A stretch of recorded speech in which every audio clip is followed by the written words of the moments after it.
Are you evil? Somewhat. He is former KGB officer. Deliberately did such an evil thing. Murder was afoot.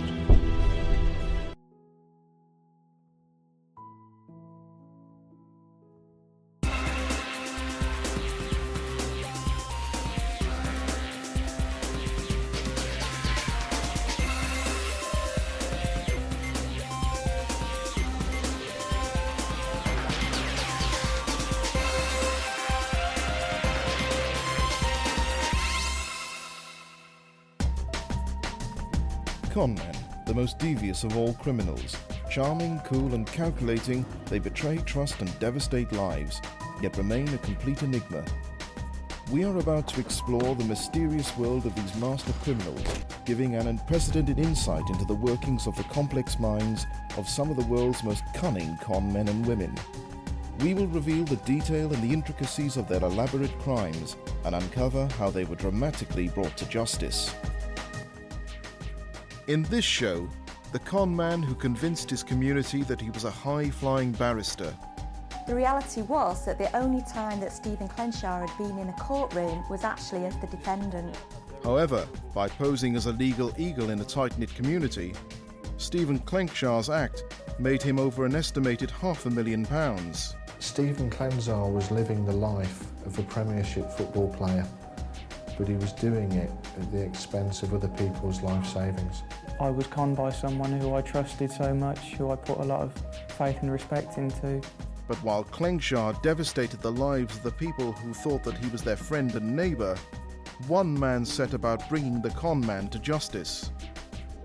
I couldn't let this person who was masquerading as the law get away with this. I knew justice had to be done.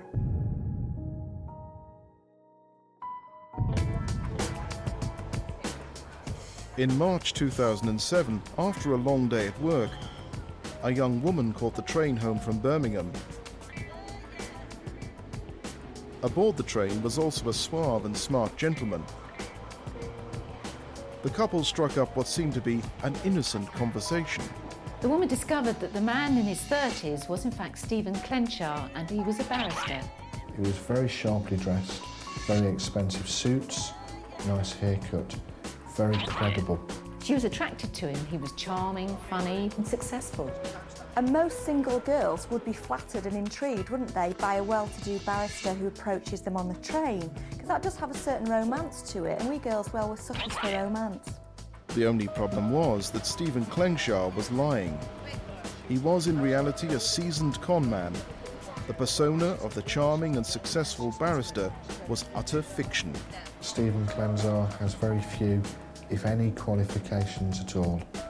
He's certainly never qualified in the legal field, but will always present himself as an experienced barrister. But the young woman took the debonair stranger at his word. People as a rule assume that other people are just like them, so if they're trustworthy, if they're honest, they assume the other person is as well. And that's a lovely quality, unless you're talking to somebody like Stephen Klenczar. Stephen Klenczar's patter worked its charm, and the couple started dating. But the lies continued.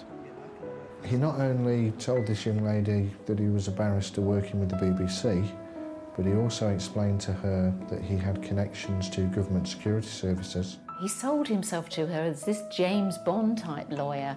He whisked her off and wined and dined her, even showed her the MI5 building. It must have been very exciting and even a bit sexy. The young woman completely fell for her James Bond.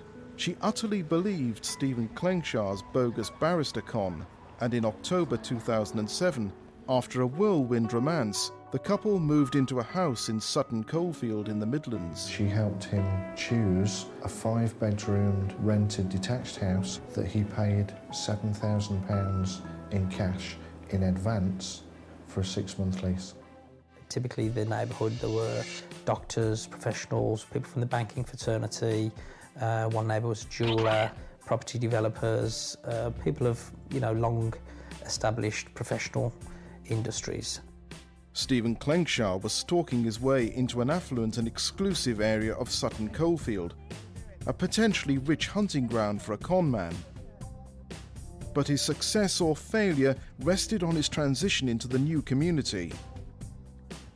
His arrival into the neighbourhood under the guise of a wealthy, content barrister had to be utterly convincing. It was the type of house that you would expect a barrister to live in, and he spent £40,000 kitting out this rented house within the first few weeks of moving in. He's flashing the cash, not just to his girlfriend, so to reinforce that he is who he says he is, but also to the wider community. He's sending a very clear message: I'm here, I'm successful, I've arrived, and most importantly, look, I can be trusted. Stephen Klenczar appeared to be every inch the successful lawyer. To his local community, he had the perfect job, the perfect girlfriend, and the perfect home. Now all he had to do was select his victims or marks and begin the con. He gave the impression that he was very smooth, very well connected. I work freelance for the BBC, I represent numerous actors. He very quickly established himself as a very popular figure. A lot of people would enjoy spending time in his company. Fairly generous, would quite often buy rounds of drinks and always offer to help them with any legal problem that they may have. He's grooming everybody around him. He's positioned himself as this pillar of society, the person to go to when you've got a problem, because he's the man who knows other men who can. He's got all the connections. So that's very clever, when actually your sole aim is to dupe as many people out of as much money as you possibly can. Seamlessly entrenched and trusted in a close-knit community, Stephen Klenczar's neighbours could not have possibly imagined how low the conman would stoop and the devastation he would wreak by posing as a bogus barrister. By winning the trust of his entire community, Stephen Klenczar had really set himself up to pull a quite audacious con, where he had set up a whole community of people, and now he could pick off his marks one by one. In October 2007, a high-flying barrister called Stephen Klenczar and his girlfriend moved into an exclusive area of Sutton Coldfield in the Midlands. But Stephen Klenczar wasn't who he said he was. To his new neighbours, and even to his unsuspecting girlfriend, he had carefully crafted and created the illusion that he was a lawyer. Only he knew the truth. He was actually a con man. I think it's a very effective game plan to adopt the persona of a barrister, because people trust barristers. They trust people who they see as working every day in a court of justice, an upholder of the law, if you like. People tend to be much more compliant with people that they feel have authority, have positions. So doctor, lawyer, teacher, they're all great personas for a conman. This is a classic use of the authority effect, which is basically where, by adopting the persona of a figure of authority, that automatically helps you to win the confidence of your marks. And people will trust you with all sorts of things, including large sums of money. Stephen Klenczar had created the perfect persona to con people, but it was a persona he had developed while behind bars, because the man people in Sutton Coldfield viewed as a high-flying QC had actually conned his friends and neighbours many times before. While in prison serving a previous sentence, he'd passed his time by reading some law books, which is where he'd gained his knowledge from, and he just expanded on that when in company with people. That prison sentence was simply the latest in a long line of criminal activity dating back to his teenage years. Originally, Stephen started out life in the Chesterfield area of Derbyshire, where he grew up with his family. Even then, at quite a young age, he was getting himself into trouble where he was conning money out of people. So we see already, even in his early life, he's deceiving people to make money illegally. Stephen Klenczar's conman lifestyle saw him first sent to prison in 1995 after conning people with a fake high-yield investment scam. Upon release from prison, the conman married in 2003 and had a child with his wife. However, now with a family to look after, he resorted to supporting them illegally. This first custodial sentence in 1995 was repeated 10 years later in 2005, where Stephen again found himself imprisoned for fraud. After Klenczar's second custodial sentence, he and his wife separated. But even the end of his marriage was not a wake-up call for the con man. I mean, when he was in prison, Klenczar obviously read up on the law, and you know, he may have acquired some smattering of ability or technical expertise. It's a shame he couldn't be bothered to actually knuckle down and study it for real, but that's the con artist's way, is they don't want to do the hard work, they just want to take the shortcut. Stephen Klenczar hadn't long been out of prison before he met that young woman on the train and moved into the 5-bedroom house in Sutton Coldfield with her. Stephen Klenczar had laid the foundation for his most ambitious con yet. He had convinced everyone, including his live-in girlfriend, that he was a high-flying barrister. So Stephen Klenczar's girlfriend is what we might call an inadvertent shill. And the shill is someone who lends an air of authority or trustworthiness to the con artist in the eyes of the mark. Because of the shill seems to be playing along, and it makes the con man look like the real deal. So the shill kind of provides his bona fides. And in this case, his poor girlfriend, he conned her into being a shill effectively. But his girlfriend would not be Stephen Klenczar's only shill. At the con man's local, the White Horse pub, there was a young man with legitimate legal knowledge. 21-year-old Graham Sprayson had recently graduated from law school, and because his legal career is just beginning, has requested his identity be concealed. It was the summer of 2007 and I just graduated from Staffordshire University with a law degree. At the time I was working in a restaurant, and obviously that wasn't what I wanted to do as a career. I was hoping to develop myself further. The plan was that I was to go to the College of Law in Birmingham to study the BVC, which is the Bar Vocational course, which would then qualify me as a barrister, and that was hopefully the career, the path that I was leading to go down to.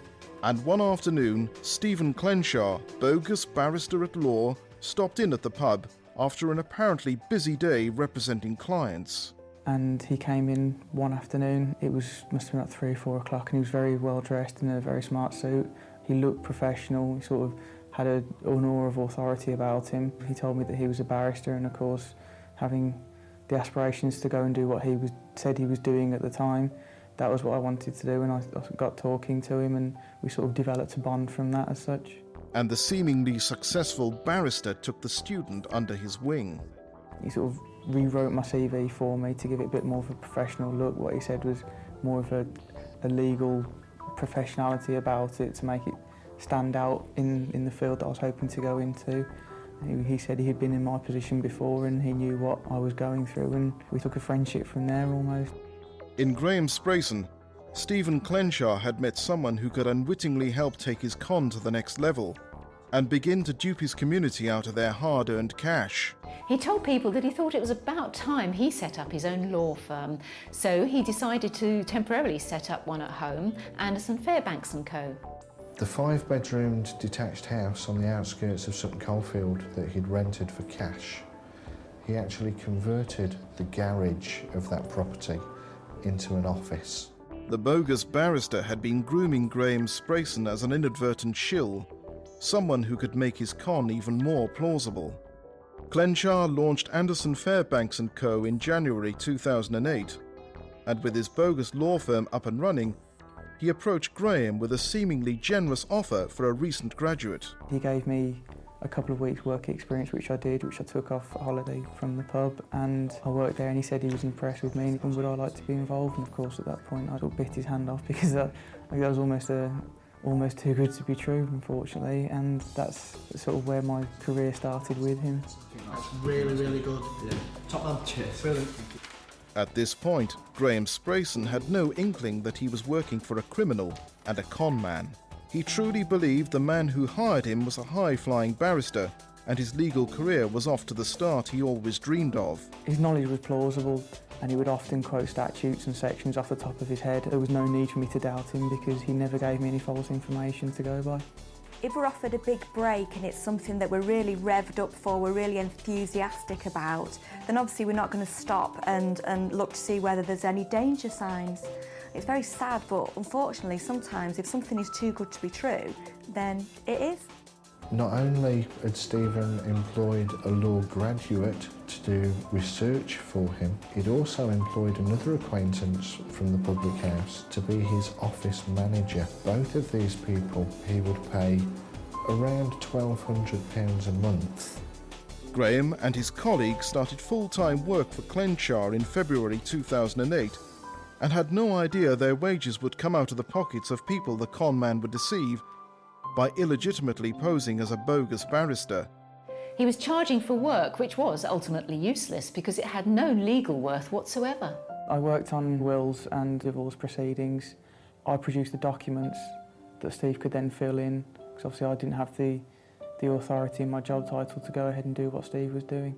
Stephen would sign the papers as a barrister at law, and whatever the job would be, whether it be a commercial dispute, matrimonial dispute, the money would be paid in cash and go straight into Stephen's pocket.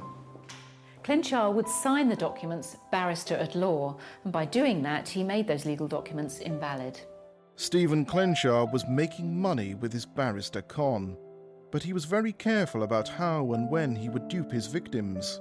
One of the safety features that Stephen put in place was that he wouldn't target complete strangers. He would target a circle of people that were already aware of him, aware of his supposed position as a barrister, and their relationship would begin from a position of trust. He didn't have to earn that, it was already there. Klenczar was actually approaching these people, directly going to acquaintances, colleagues and people who considered him as friends. So that suggests to me that he's really quite psychopathic, because he's lacking in empathy for other people. He's lacking in empathy for the people around him. He really has got no remorse. Stephen Klenczar was manipulating vulnerable people involved in stressful situations simply to put cash in his pocket. In February 2008, the bogus barrister agreed to represent a young woman, a friend of his own girlfriend, who was filing for divorce. From one client that was in the throes of an acrimonious divorce, extremely vulnerable and did need legal assistance, he made £3,000 in cash for doing nothing. So for £2,000, I'll make sure it goes straight to the top of my job list. Stephen Klenczar had made money from his prey as they paid him for his sham legal services. But Klenczar's con was about to evolve as he offered those who trusted him the opportunity of a lifetime. What Klenczar did, as well as offering these bogus services, was to start approaching acquaintances and offering them a deal that was too good to miss.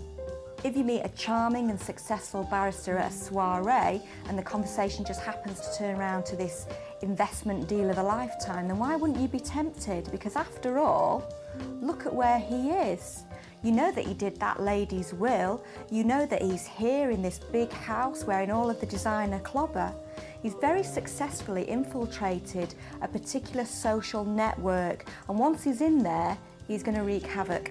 Several people were now being sucked into Stephen's circle of deceit. He was being handed £1,000 here, £1,000 there. One man that he'd prepared a will for actually went on to give him £11,000 in cash to be invested on his behalf. Klenczar's con was now reaping substantial rewards, and it seemed that if a person trusted the bogus barrister, then they inevitably were going to be conned. Even those who thought they were his friends and were working tirelessly on his behalf were unaware that their dreams were built on cruel lies. And he didn't stop at conning his employees into thinking they had a real career break. He also cruelly conned them out of their earnings. I invested over £1,000 into a scheme that he concocted. It was a timeshare scheme where if I gave him £1,000 in the space of 3 or 4 weeks, I'd get £5,000 back. Obviously the sound of it was alluring and everything else about him was believable. I believed the same thing again. If Klenczar was to approach strangers with this deal of a lifetime, then the chances are that they would run for the hills. But the thing is that he was approaching people who he knew, who liked him, who respected him, who felt that they could trust him and who were aware of his credentials, if you like. So in that way, he was able to achieve the unthinkable. These people thought they were making a solid investment on the recommendation of a lawyer, a pillar of the community, and they never saw their money again. The whole community were completely convinced that Klenczar was legitimate and was who he said he was. He was so persuasive that even his girlfriend who lived with him never doubted that he was a fully qualified barrister. Unfortunately for her, she hadn't yet realised that Stephen had actually started to steal from her. He took £2,000, he used her credit card to fund an extravagant internet gambling habit. Conmen in many ways represent the worst of human nature. Virtues are abused, strengths are turned to weaknesses, positives are turned to negatives, and ultimately trust is betrayed. But the victims Klenczar had betrayed were at some point going to become suspicious. The legal work they had paid for would not be completed, and the investments they had made in good faith would never deliver the return they had been promised. Klenczar was playing a dangerous game, but it seemed he had a plan that would allow him to extend his con and get away with it. It did seem as though Stephen had given some thought to his exit strategy from this prolonged con. He'd told people that were close to him that he was terminally ill with cancer. And the lie rolled off the con man's tongue, despite the fact he was cruelly manipulating people who genuinely cared about him. At the time, I remember actually it was the Monday morning, I came in and he sat me down and said, I've got some news for you. Unfortunately, it's bad news. Of course, at the time, I didn't know what to expect. And he came out with that. He said that he had bowel cancer, which, well, obviously being a friend as well as an employee of his, I was completely taken aback by it. I was completely shocked.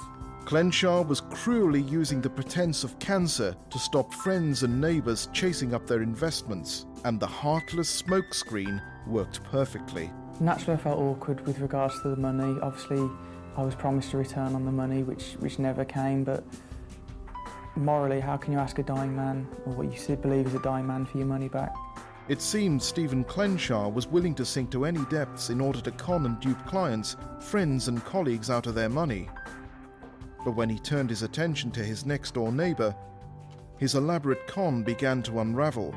It was 5 to 6 months after Stephen had moved in. Because of his movements during the day, my wife had obviously befriended him, and because of his statements and his reference to clients, business, law, she'd built up a certain amount of trust, thinking that he was somebody that represented the law society.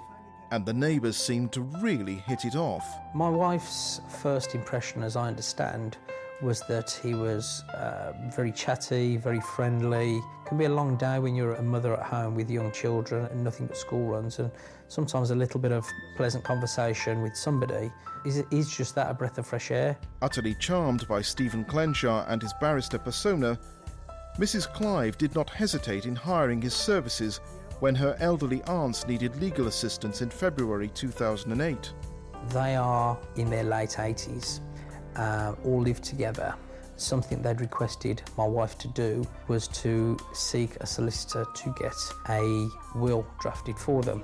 Obviously this had come up in conversation with Stephen, to which he said, well, I can prepare those for them and I will charge them a reasonable fee. Mrs. Clive and the con man she believed was a barrister visited the aunts, and Klenczar drew up their wills and put their estates in order, charging them £900 for his sham services. But that money was merely pennies compared to what the aunts had hidden in their home. They also produced a large amount of cash which they hadn't deposited in the bank. They gave that to my wife for safekeeping. The reason being is that they are virtually housebound. My wife took the money away from the house with the will signed with the intention of depositing the money on behalf of them. I just feel so much better if I knew it was in a bank. On the 11th of February 2008, Mrs. Clive's relatives had handed over a box filled with £46,000 and asked her to take care of it. And as the couple headed home, Stephen Klenczar saw his opportunity and took it. Stephen approached my wife to say, you do realise what we've done is illegal. It is tantamount to theft because we have not given them a receipt for the money. He then explained to my wife that because of his position as a barrister, he was duty-bound to take care of the money as a legal representative of them, and as such, he would take the money and register the money. Now, for somebody like Stephen, that's a heaven-sent opportunity. Stephen Klenczar had convinced Mrs. Clive to hand him a box containing £46,000 because she believed that he was a lawyer. But Klenczar could never have imagined that by conning his next-door neighbour, a chain reaction of events would explode his lies and reveal the truth about the bogus barrister. He thought he could take away from me and my family. If he was thinking that, he can think again. I was going to make it my mission to get justice done. Stephen Klenczar had been living with his girlfriend in Sutton Coldfield in the Midlands since October 2007. Although he had no qualifications, in January 2008, the 36-year-old had set up a fake firm called Anderson Fairbanks & Co. and was posing as a barrister, charging people for legal work that was worthless and offering those who trusted him the investment opportunity of a lifetime. It was all bogus, and Klenczar was conning thousands and thousands of pounds from his victims. In February 2008, Klenczar had set his sights on his next victim, Mrs. Clive, his next-door neighbour, who had hired him as a lawyer for her elderly aunts. On the second visit to see my wife's relatives, they also produced a large amount of cash which they hadn't deposited in the bank. They gave that to my wife for safekeeping. My wife was then convinced by Stephen that what she had done was illegal by removing the money from the house without taking a receipt. But because he was a barrister, he was duty-bound by law to accept the money and retain the money for safekeeping until it could be deposited, and because he was covered by the oath of the position that he was in, it would be safe. Stephen Klenczar had once again used his fictional persona of a barrister to dupe someone out of money. However, this time he may have gone too far. He had stolen £46,000 from his next-door neighbour. It's a very risky game that Klenczar's playing because he actually has to see these people day in and day out. Now, for most of us, if we were ripping off our friends and our neighbours, we would actually be consumed with anxiety about that. We'd be wondering what's going to happen next. But yet he was able just to make excuse after excuse after excuse. Several days after my wife had given Stephen the money for safe deposit, she had not received any further communication or information from him, bearing in mind he'd been backwards and forward and very familiar, and she attempted on several occasions to contact him to just basically bump into him to get an update, get a receipt for the money, and to see where the money had been lodged or filed. These were people who knew him, they knew where he lived, and there was always going to come a point where they started questioning where their money had gone and what had happened to the services he was offering them. Mrs. Clive had handed over £46,000 to a friend she believed was a trustworthy man of the law. However, once the bogus barrister had gained control of the money, he made it impossible for the housewife to contact him. Mrs. Clive was beginning to face the reality that she may have lost her elderly relative's life savings to a con man. You said you'd get in touch and you haven't. Just as soon as you can, please, it's urgent. Thank you. After my wife had made numerous attempts to retrieve the money from Stephen, she came to me and told me what had happened. Lots of thoughts go through your mind when you're confronted with a situation like that. I thought the best way forward was to engage the services of a private detective to try and find out if there were any more scenarios, situations, before we could go to the police and present our information to them. Mark Clive set the private detective to work to ensure he had a concrete case against the calculating con man. But while Mark Clive was setting the wheels in motion to bring the bogus barrister to justice, Stephen Klenczar made an unexpected preemptive strike against the Clive household. On the 24th of April 2008, Stephen Klenczar came into the police station. His initial claim was that he was being blackmailed. There was a vendetta being run against him by his next-door neighbour, and he was appealing to the police for help to work on his behalf to try and sort things out for him. I think this shows us why Stephen Klenczar is such a successful con man, because he's absolutely relentless. So here he is, the walls are closing in, we know he's guilty, but rather than say, it's a fair cop, governor, I'm going to give you the money back, no, he goes into basic fight or flight and actually goes on the counter-attack. They're actually saying I've stolen £46,000 in cash from a shoebox they asked me to look after. Stephen Klenczar had boldly gone to see DC Rob Hayes, determined to turn the tables and make his innocent next-door neighbours appear to be the villains in a blackmail plot. He went on to explain to me that on the 11th of February 2008, his neighbour's wife visited him at his home address, and she gave to him a bag containing £45,000 in cash. She asked him to look after this money on her behalf, something he was more than happy to do. She then became concerned that she'd given the money to him, so he wrote out a handwritten receipt for this money and assured her that it would be safe in his keeping. He went on to explain to me that he had returned this money to his neighbour. Unfortunately, he'd failed to get a receipt to demonstrate that that had happened. He was now being threatened by this neighbour to return money that he insisted he'd already given back. He attacks these people that he's taken money off and tries to make it look as if actually they're the guilty parties. So he's absolutely audacious, only concerned with his own self-preservation. But it shows me just how arrogant this man is. He's obviously got a huge sense of entitlement that he actually thinks he can pull this off. No mention at this stage of his life as a barrister, portrayed himself as the victim of a terrible blackmail plot where his life was in danger. So basically I've just come in to see where I lie with this and if there's anything you can do.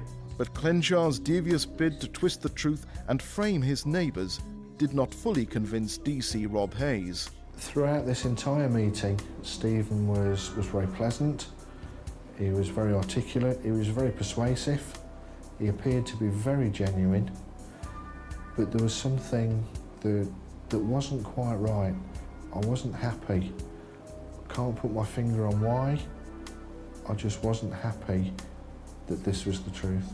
After Klenczar's visit on the 24th of April 2008, DC Rob Hayes began to set about untangling the web of lies Klenczar had spun. Meanwhile, the private detective Mark Clive had hired had made some interesting discoveries. They confirmed back to me that he had previous criminal records. He had been in and out of prison for similar offences. He had duped other members of the community in similar kind of ways, profiling them, taking money on false promises, investment opportunities, so on and so forth, and kept moving around the country, county to county, in and out of prison, doing the same operation really. Meanwhile, DC Rob Hayes needed to speak to Mark Clive regarding the allegations Klenczar had made about him. I explained to Mr. Clive that Stephen Klenczar was claiming to be the victim of a blackmail plot. Mark Clive at this point actually laughed.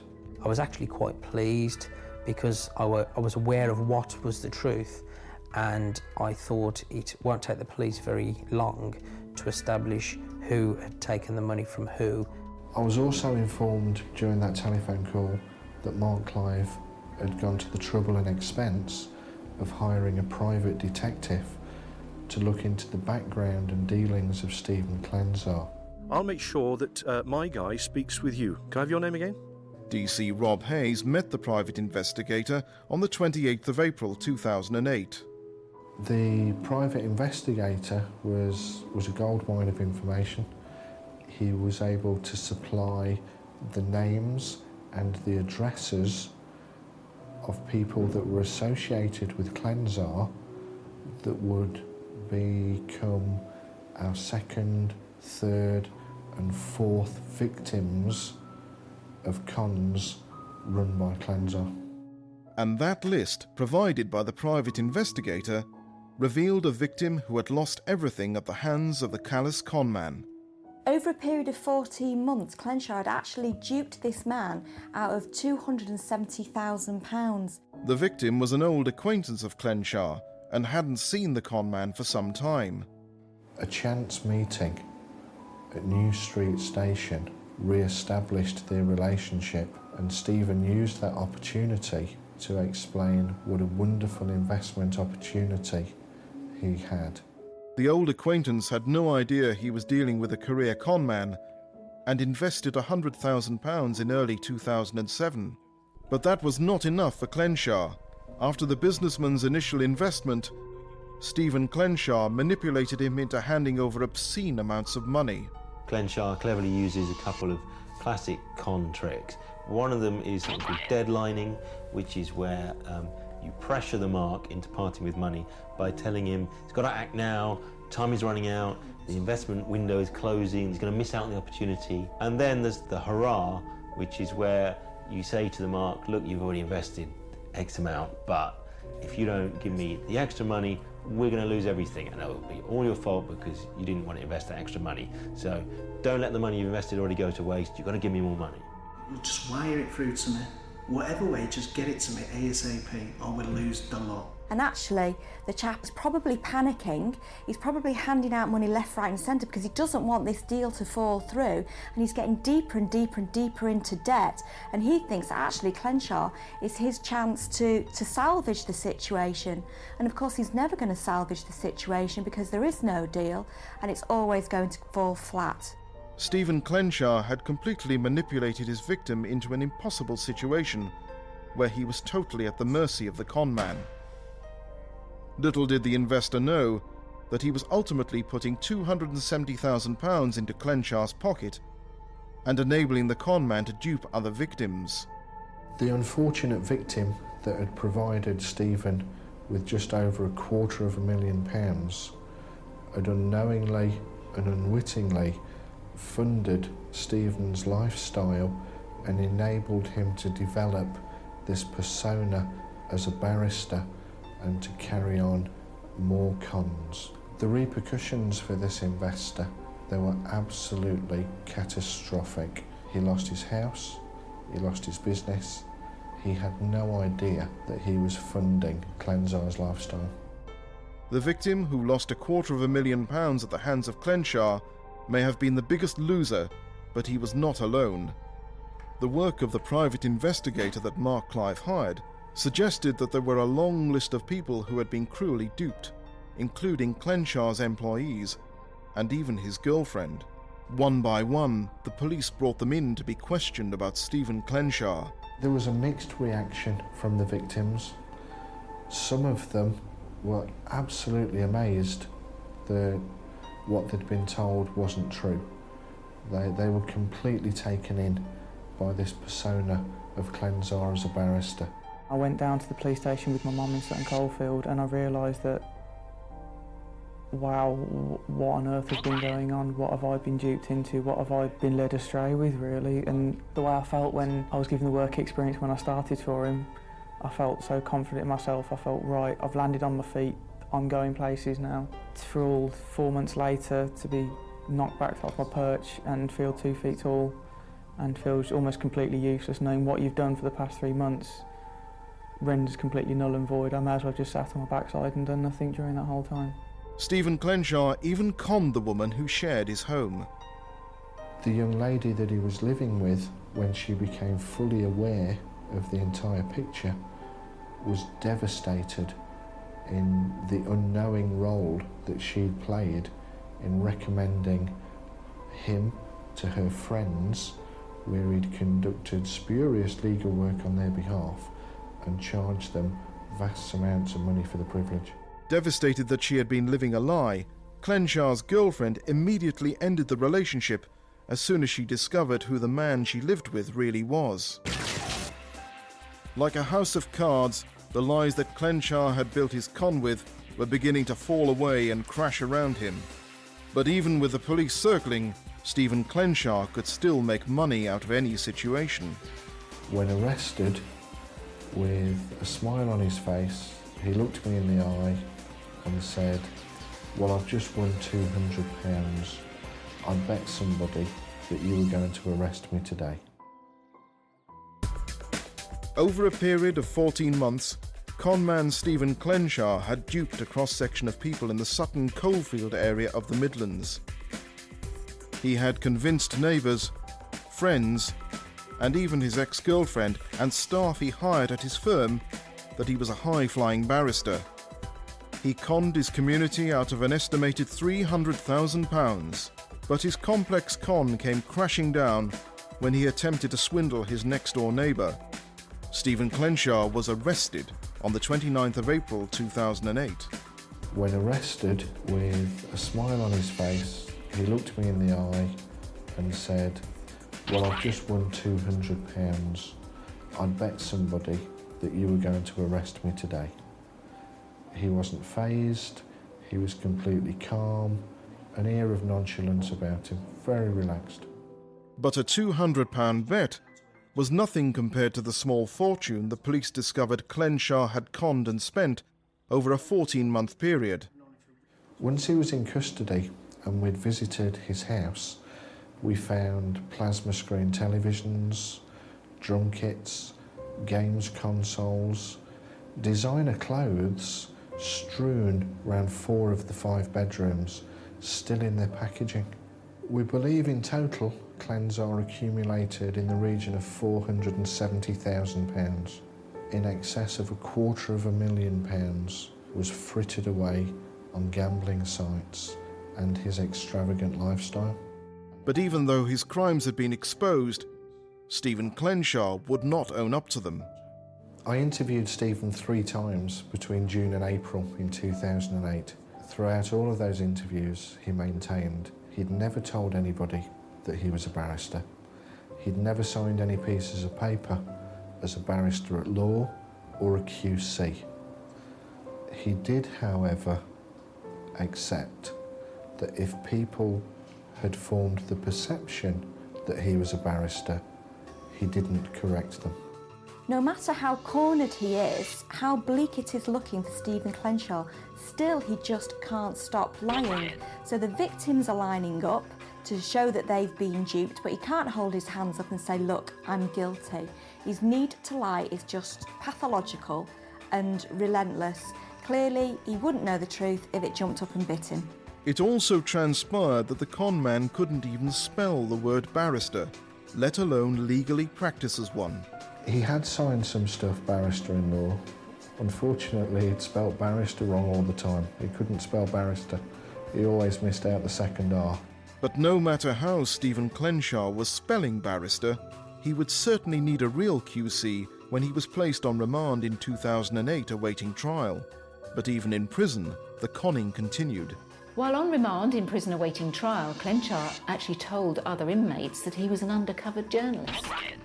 After he'd been there only a matter of a few weeks, we received a telephone call from the prison governor who was concerned that we had unwittingly placed an undercover BBC investigative journalist into the prison system and wanted to corroborate with us that Stephen Klenczar was a genuine criminal rather than a journalist doing an expose.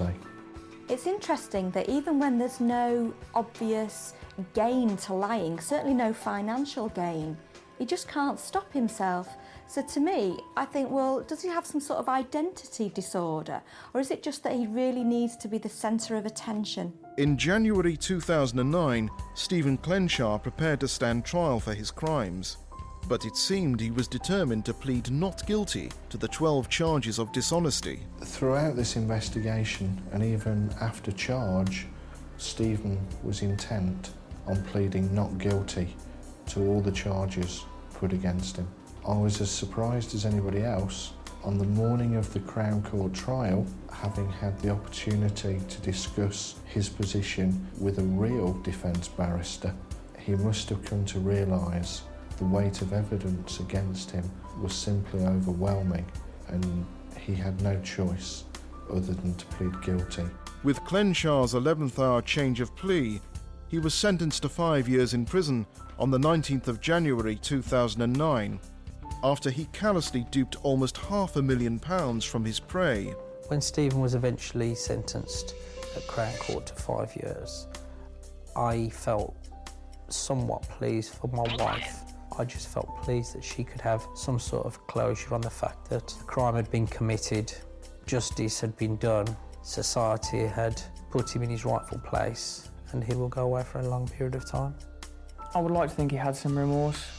Being a human being, there's a heart in there somewhere, but gut feeling tells me no. We were just people walking cash machines for him, basically. We gave him money, and then with that money he paid for the nice cars, he paid for the fancy gadgets that he had around the house, and the whole idea of the friendship and the bonds we had were just a smokescreen to get money from us. Whether Klenczar will strike again when he is released remains a mystery, but the memory of the betrayal of the friendly neighbourhood conman who posed as a lawyer in order to parasitically prey on the trusting and vulnerable will no doubt outlast the bogus barrister's 5-year sentence. Stephen Klenczar was very calculating, very convincing, very credible, of an extremely unusual case, and one that I will not forget for a long time. I was conned by someone who I trusted so much, who I put a lot of faith and respect into. I'm more annoyed at the fact that I lost what I thought was a very good friend, more than the fact that I've lost, in the grand scheme of things, only a few pennies compared to what he took from other people. That is just such a shame, really. But we learn lessons in life, and this was one I learnt the hard way.